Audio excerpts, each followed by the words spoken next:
What's up, guys? My name is Zach, and today I am driving a 1992 Volvo 740 Turbo.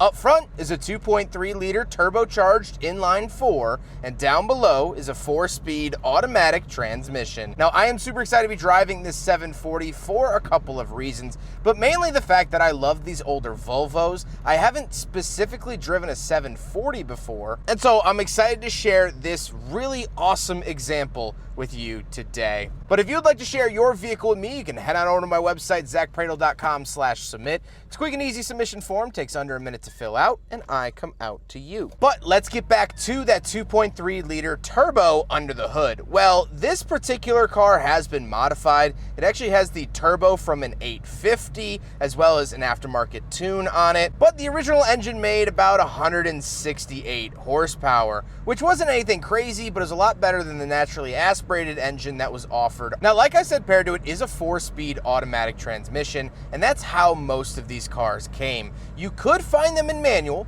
you could, but they are very, very rare and very hard to find, so the automatic will have to do for today. Last but not least about the drivetrain, it is rear-wheel drive, and this was sort of the last era of Volvo that had rear-wheel drive in their wagons before they switched to the front-wheel drive. So how does it feel to drive a Volvo 740 Turbo? Well, it is nippy, I would say. It definitely has a little bit of that spark. Now, this thing isn't going to destroy the next track day. It's not going to blow your neighbors away. But what it will do is put a little smile on your face, and it has a very confident amount of power for a 4-cylinder. And that's going to play into my final thoughts later on. But this car is confident. It's mature in its power, and I really, really enjoy driving that. There's no childish hesitation when driving it.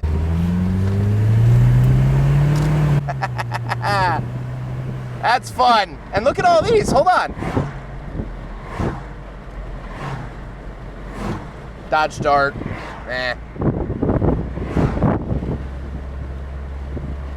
Some old Americana. Visibility is good. Steering is light enough, but not too heavy. The ride is decently comfortable. There's a little bit of vibration, but that also could be the fact that this is a 1992. It's 31 years old. And it has over 258,000 miles on it, so kind of par for the course at that point. With that stuff out of the way, let's talk about the interior. Well, in front of me, I have 5 gauges. Off to the left is my fuel, then I have a clock, then in the center is my speedometer, and then off to the right, I have my tachometer and boost pressure and my coolant temperature. On the steering wheel, I don't have any forward-facing buttons besides the horn buttons, and that's it. Off to the left, I do have a little climate control vent, my headlight switches, my unleaded fuel only logo, which is funny, fog lights front and rear, my gauge dimmer switch, and my power antenna button, which is really, really cool to see. Moving on to the door, I just have my power locks and power windows. Moving into the center, I get 2 climate control vents and my climate controls themselves. Very, very basic here. Off to the left is fan speed, in the center is where to send it, off to the right is the temperature. That's it. To the left of all that, we do have our rear defrost and our sunroof button, which is really, really cool to see. Then I have an aftermarket radio because every radio from the 90s is garbage and doesn't keep up with modern tech. I have a little cubby, little pull-out ashtray, and the shifter. The shifter has a weird button on top. I don't know how much I really enjoy that particularly, but it's okay. It does the job, and I'm not gonna complain. Then we do have heated seats, which is very, very nice for 1992. Our handbrake and the center console, which does have a small pop-out cup holder. So we will do a big friggin' bottle test here in the Volvo 740. And unfortunately it fails. I fully expected it to fail. You still have to test it, nevertheless.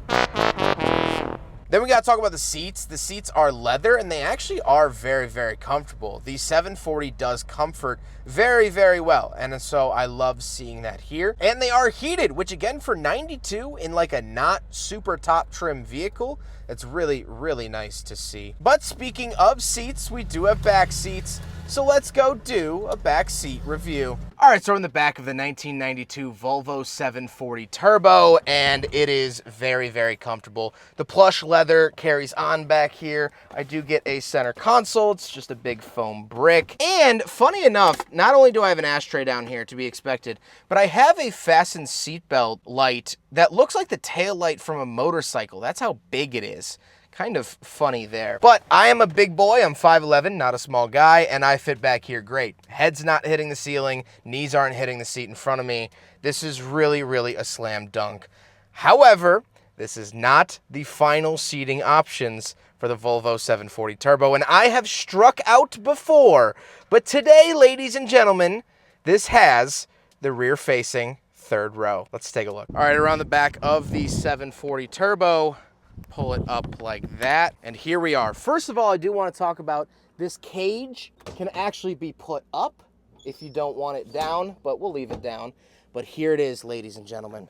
You pull this up, you take these off, and you put them like that. Then this comes up. Then this folds in. You got to make sure not to squish these. And ladies and gentlemen, there we go. So fantastic that I have to now try to sit in this. And I don't know where I'm going to mount the camera. Ugh. I'm in it. I'm sitting in the seat of the Volvo 740. This is terribly uncomfortable, and I don't enjoy it one bit, but it's cool to be back here. I never thought I'd be back here, but here I am in the back of a 740. Then to put it down, gotta go like this. Here's some fastening instructions. Bada bing, bada boom. Ow, I hit my head on the tailgate. Forgot I lowered that a little bit. I do also get a toolkit over here, and these are original Volvo gloves that they gave you in case you needed to use the toolkit, which is so cool to see. There's also storage under here and some storage under here, as you can see. So tons of really cool features in the back of the 740 Turbo. Now we gotta talk about the looks, and it is a Swedish brick if I've ever seen one, and I love it. I really like the way these look. I don't know if there's something wrong with my brain or what it might be, but I actually really, really like the way that these look. There's just something about it that just feels homely, and yet I've never owned a Volvo. I've had several Volvo press cars that I've really liked, but I've never personally owned one, so I don't really have that kinship with the brand. And yet anytime I look at one of these, I feel that warm sense of nostalgia. With all of that being said, let's get on to my final thoughts. What do I think driving a Volvo 740 Turbo from 1992? Well, there's one main thing that I don't like in here, and it has to be the interior quality. The plastics haven't aged well, but again, 31 years of age, 258,000 miles on the road, I can't really knock it too hard. If I'm still standing after 31 years, that'll be impressive, and I'm impressed that this vehicle is in such good condition for the mileage and year it is. So the interior complaint is just for me having the sake of complaining. I really like the drivetrain. I really like the power that this 740 has. Now, of course, that is turned up a little bit, but still, the turbo, I love that. But the biggest thing, the most redeeming quality of the 740 Turbo is its dignity. The way this car sits, or really stands, it holds its chin high. It's proud of what it is, and it's not trying to be anything it's not. It's not trying to be a sports car. It's not trying to be a weekend cruiser. It's just comfortable with its own identity, which is a zippy wagon. And that, to me, that is what makes the 740 special. It doesn't have any insecurities. It doesn't beg you for reassurance of like, oh, tell me I'm a good car, tell me I'm quick.